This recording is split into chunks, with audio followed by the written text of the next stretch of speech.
কোনো বুথে ১৯৩ জন, কোনো বুথে ১৮০ জন, কোনো বুথে আবার ১৪৮ জন, আবার কোথাও ১৪৩ জন লোক নিখোঁজ জয়গা ২ নম্বর গ্রাম পঞ্চায়েতে। ভোটারদের খসড়া তালিকা প্রকাশিত হয়েছে। আলিপুরদুয়ার জেলায় ৯৫,০০০-এর বেশি লোকের নাম বাদ গেছে। ভোটার তালিকায় দেখা যাচ্ছে জয়গা ২ নম্বর গ্রাম পঞ্চায়েত এলাকায় ৩০টি বুথ থেকে প্রায় ২,০০০ জন ভোটারকে খুঁজে পাননি বিএলওরা। ভুটান সীমান্ত জয়গা ২ নম্বর গ্রাম পঞ্চায়েতে ৩,৬৭০ জনের নাম বাদ গেছে, যার মধ্যে ১,৯৮০ জন নিখোঁজ। এদের খুঁজেই পায়নি বিএলওরা। এরা কোথায় গেল তা নিয়ে শুরু হয়েছে রাজনৈতিক চর্চা। স্বাভাবিকভাবেই প্রশ্ন উঠছে, প্রায় ২,০০০ জন ভোটার গেল কোথায়? আর বিরোধীরা এই নিয়ে সুর চালাতে শুরু করেছে। প্রশ্ন উঠছে, এরা কারা? তবে কি এরা অনুপ্রবেশকারী? প্রশ্ন তুলছে বিজেপি। বুথ হিসেবে বিশ্লেষণ করে যে তথ্য প্রকাশিত হয়েছে তা হলো জয়গা ২ নম্বর গ্রাম পঞ্চায়েতের ১ নম্বর বুথ ১৫৪ জন ভোটারকে খুঁজেই পাওয়া যায়নি। ২ নম্বর বুথে ১০৬ জন, ৩ নম্বর বুথে ২৭ জন, ৪ নম্বর বুথে ৭ জন, ৫ নম্বরে ৪৭ জন, ৬ নম্বর বুথে ৬৭ জন, ৭ নম্বর বুথে ১ জন, ৮ নম্বর বুথ থেকে ১৪১ জন, ৯ নম্বর বুথ থেকে ৩৪ জন এবং ১০ নম্বর বুথ থেকে ৭ জন, ১১ নম্বর বুথ থেকে ৫ জন, ১২ নম্বর বুথ থেকে ১৮ জন, ১৫ নম্বর বুথের ৭ জন, ১৬ নম্বর বুথে ১৭, ১৭ নম্বর বুথের ১২ জন, ১৮ নম্বর বুথ থেকে ১৪৩ জন, ১৯ নম্বর বুথে ৮৭ জন, ২০ নম্বর বুথে ১৩৩ জন, ২১ নম্বর বুথে ১৯৩ এবং ২২ নম্বর বুথ থেকে ১৩৫ জন, ২৩ নম্বর বুথেও ৫১ জন, ২৪ নম্বর বুথে ১ জন, ২৬ নম্বর বুথে ৪৪ জন, ২৭ নম্বর বুথে ১৮২ জন, ২৮ নম্বর বুথে ১৫৩ জন, ২৯ নম্বর বুথে ১৩৮ জন এবং ৩০ নম্বর বুথে ৭০ জনকে খুঁজেই পাওয়া যায়নি। দেখা যাচ্ছে সবচেয়ে বেশি ২১ ও ২৭ নম্বর বুথ এলাকায় খুঁজে পাওয়া যায়নি, ভোটারের সংখ্যাই বেশি। জয়গা শহর থেকে এতজন মানুষ কোথায় গেল? খুঁজে পাওয়া যাচ্ছে না এমন ভোটারের সংখ্যা আরো বৃদ্ধি পাবে জয়গা শহরে, এমনই মন্তব্য বিজেপির তরফে। কালচিনি বিধায়ক বিশাল লামা জানান, বিএলওরা ঠিক মতো কাজ করেনি। যদি তারা ঠিক মতো নিখুঁতভাবে কাজ করে তাহলে বাদের সংখ্যা আরো বৃদ্ধি পাবে জয়গাতে। পাওয়া যাচ্ছে না, কি বলবো? এসআইআর দেখেন, এটা আমি আগেও বলেছিলাম, এই যে এসআইআরটা কেন দরকার, এই যে বেআইনিভাবে যারা বসে আছে অথবা যে উপার দিয়ে থেকে আসে এখানে বেআইনিভাবে বসে আছে, তারা ভালোভাবে খুঁজতে দেখলে এখন ৩,০০০ কেন আরও আপনারা পেতে পারে। কিন্তু বিএলওদেরকে ভালোভাবে খুঁজতে হবে।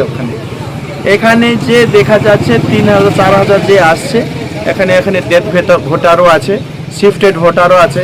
কিন্তু আমি মনে করি এসআইআরটা ভালোভাবে হলে আরও বেশি এখানে থেকে পাওয়া যেতে পারে। কেননা কি আপনারা তো দেখেছেন যেভাবে ওখানে যেভাবে একটা আছে যে ঘর বাড়ি ওখানে অনেকটা খালি হয়েছে, ওটা তো সবাই দেখেছে। আর সেই লোকটা কোথায় কার ছিল একটু খুঁজে দেখতে হবে। আর বিএলওদেরকে আমি এটাই বলবো, যাদের কি বলবো ন্যায্য, যাদের উচিত যে থাকা, সেটা নাম এদিকে হলে ওদেরকে ওটা দেখতে হবে যে আইনিভাবে যে ফর্মগুলো দেওয়া আছে, যারা লিস্টে হওয়ার দরকার তাদের জন্য ওনাদেরকে ভালোভাবে কাজ করতে হবে, যেহেতু নাম না কাটুক। কিন্তু যারা বাইরে থেকে এসে 2002-এর পরে এসে বসে আছে, অন্যকে বাবা অন্যকে মা করে বসে আছে, তাদের কিন্তু খুঁজে বের করলে আরও কিন্তু জায়গাতে পেতে পারে। যদিও এলাকার তৃণমূলের পঞ্চায়েত সমিতি সদস্য রজব আলী জানান, অনেকেই বিহার, হরিয়ানা, রাজস্থান সহ দেশের বিভিন্ন রাজ্য থেকে এলাকায় ব্যবসা করতে আসে।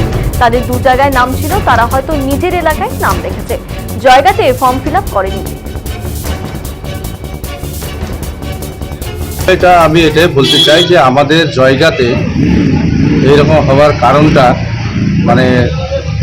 2024-এ যেরকম 24-25-এ ওইদিকে বিহারে এসআইআর হইল, সেই রকমে আর কি আমাদের এলাকার প্রচুর লোকের নাম এখানেই ছিল, বাঙালি ছিল এবং বিহারেও ছিল।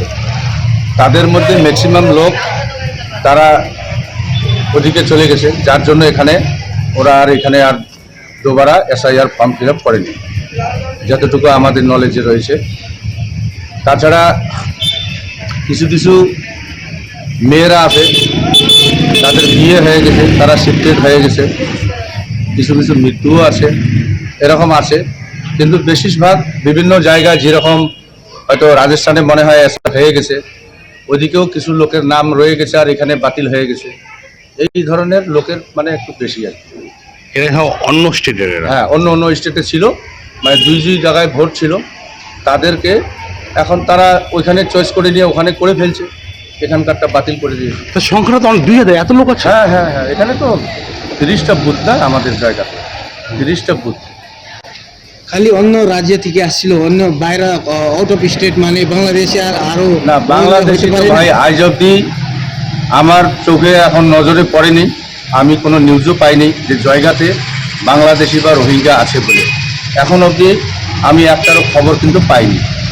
কারণ সেটা আমি আপনাদের কাছে জানতে চাই যে আমাদের বিরোধী দলনেতা শুভেন্দু অধিকারী বাবু যে উনি বলেন যে 1,25,00,000 নাকি বাংলাদেশি রোহিঙ্গা এখানে পশ্চিমবাংলায় রয়েছে, তো আজ অবধি তো আমরা একটারও নাম শুনতে পারলাম না। আমাদেরও তো ইচ্ছা করে যে আমরাও একটু শুনি, কেননা আমাদের দেশে কোথায় বাংলাদেশ, কোথায় রোহিঙ্গার লোক আছে এখানে বসবাস করবে, সেটাকে আমরা মেনে নিতে পারি? কখনো আমরা মেনে নিতে পারি না। তো আমাদের কথা হলো যারা অরিজিনাল ভারতীয় তারা ভারতে থাকবে, বিভিন্ন দেশের লোক আসিয়ে এখানে জায়গা নেবে আর আমাদের সব কিছু দখল করে নেবে, আর আমরা কি তাকিয়ে থাকবো নাকি? তো আমাদেরও কথা হলো এটা, সরকার যা করছে ভালোই করছে, কিন্তু চিহ্নিত করা হোক এদেরকে, সঠিক বাংলাদেশিকে রোহিঙ্গাকে তাদেরকে বের করা হোক। আমরা চাই আমাদের জেনুইন লোক, ভারতীয় লোক ভারতে থাক। আপনার নাম ও কি দায়িত্বে আছে? আমার নাম হলো রজব আলী, আমি জয়গাঁও 2 নম্বর অঞ্চলের পঞ্চায়েত সমিতি মেম্বার। আর তৃণমূল কংগ্রেসের আলিপুরদুয়ার জেলা চেয়ারম্যান গঙ্গাপ্রসাদ শর্মা জানান, ভোটার তালিকায় নাম তুলেছে নির্বাচন কমিশন। এখন নির্বাচন কমিশন আধিকারিক বলছে খুঁজে পাওয়া যাচ্ছে না, তাহলে নির্বাচন কমিশন তদন্ত করুক। তিনি আরো দাবি করেন বিজেপি অপপ্রচার করছে।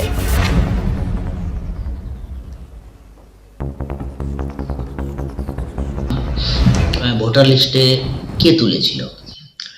এই লোকের নাম ভোটার লিস্টে ইলেকশন কমিশনই তুলেছিল। ইলেকশন কমিশন তো কোনোদিন আর রাজ্য সরকারের আন্ডারে কাজ করে না। ইলেকশন কমিশন সবসময় কেন্দ্র সরকারের আন্ডারে কাজ করে।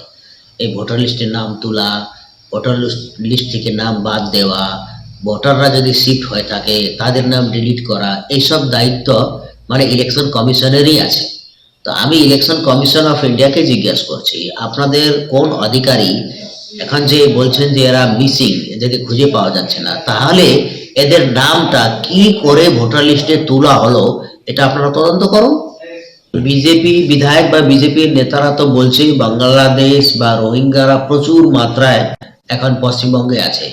তো এখন যা দেখা যাচ্ছে, ভোটার লিস্টের যখন খসড়া তালিকা বের হলো, তো এখানে তো প্রচুর হিন্দুদের নাম বাদ চলে যাচ্ছে, বা যে ইনিমিনেশন ফর্মগুলা দেওয়া হয়েছে সেখানে আমরা দেখতে পাচ্ছি প্রচুর হিন্দুদের নাম বাদ যাচ্ছে।